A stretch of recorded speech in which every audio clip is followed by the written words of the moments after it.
السلام علیکم عزیز طلباء و طالبات، امید ہے کہ آپ سب خیریت سے ہوں گے۔ عزیز طلباء، آج ہم اصناف نظم بلحاظ موضوع میں مثنوی کے بارے میں پڑھیں گے۔ مثنوی کا سب سے پہلے ہم مفہوم اور تعارف دیکھتے ہیں۔ مثنوی عربی زبان کے لفظ مثنیٰ سے نکلا ہے، جس کے معنی دو دو کے ہیں۔ مثنوی اردو نظم کی ایک حیاتی صنف ہے۔ اصطلاح میں مثنوی اردو شاعری کی ایک ایسی اہم صنف ہے جس میں مسلسل اشعار کے ذریعے کسی منظر وغیرہ کی تصویر کشی کی جاتی ہے اور اخلاق و نصیحت کی باتیں سمجھائی جاتی ہیں۔ مثنوی کے ہر شعر کا قافیہ الگ اور ہر دو مصرعے ہم قافیہ یا قافیہ و ہم ردیف ہوتے ہیں۔ اردو غزل کے برعکس اس میں ہر شعر کے بعد قافیہ یا قافیہ اور ردیف بدل جاتے ہیں اور کل مثنوی ایک ہی وزن میں ہوتی ہے۔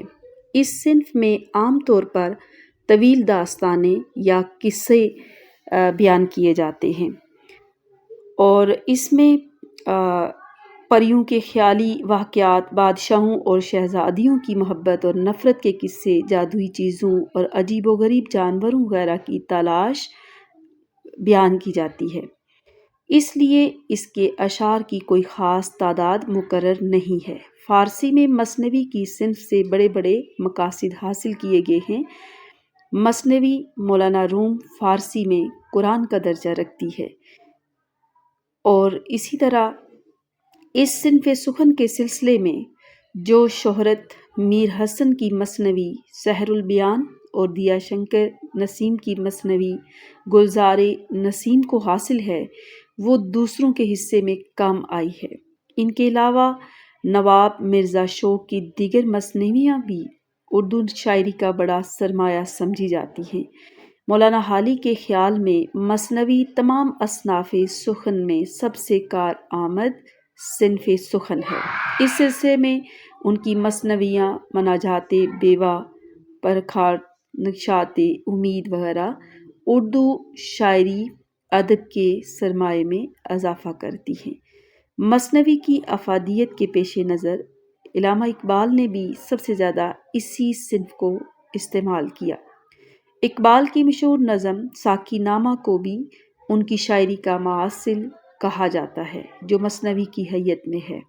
ساقی نامہ کے دو اشعار آپ کی نظر: شراب کہن پھر پلا ساقیا، وہی جام گردش میں لا ساقیا، مجھے عشق کی پر لگا کر اڑا، میری خاک جگنو بنا کر اڑا۔ مثنوی کی اب تعریف۔ اصناف سخن میں مثنوی کو ایک خاص اہمیت حاصل ہے۔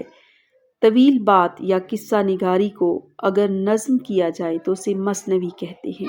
اس میں ہر شعر کا قافیہ الگ الگ رکھنے کی آزادی ہوتی ہے۔ اشعار کی تعداد بھی مقرر نہیں۔ قافیے کی آزادی کی وجہ سے شاعر کو ایک بڑا میدان مل جاتا ہے جس میں وہ اپنے قصے کو بہتر سے بہتر ڈھنگ میں پیش کر سکتا ہے۔ عزیز طلباء و طالبات، میں امید کرتی ہوں کہ آپ کو یہ موضوع اچھی طرح سمجھ آ گیا ہوگا۔ اگر یہ موضوع اچھی طرح سمجھ آ گیا ہو تو اس چینل کو سبسکرائب ضرور کیجیے گا اور اپنے فرینڈز کے ساتھ اس کو شیئر کریں اور لائک کریں۔ ملتے ہیں نیکسٹ نئے موضوع کے ساتھ، تب تک کے لیے اللہ حافظ۔